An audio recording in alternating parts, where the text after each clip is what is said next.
নড়াইলে truck pickup van সংঘর্ষে একজন নিহত এবং আরও 4 জন আহত হয়েছে। সোমবার সকাল 6:30টার দিকে নড়াইল ভাঙা মহাসড়কের মূলদাইর এলাকার হাওয়াখালী সেতুর পশ্চিম পাশে এ ঘটনা ঘটে। নিহতের নাম দয়াল দাস।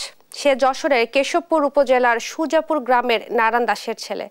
নড়াইল ফায়ার সার্ভিস জানায়, সকালে সেতুর পাশে দাঁড়িয়ে থাকা ট্রাকটি সড়কে ওঠার সময় বিপরীত দিক থেকে আসা পিকআপের সংঘর্ষে এ হতাহতের ঘটনা ঘটে। আহতদের ঢাকায় এবং জেলা সদর হাসপাতালে ভর্তি করা হয়েছে।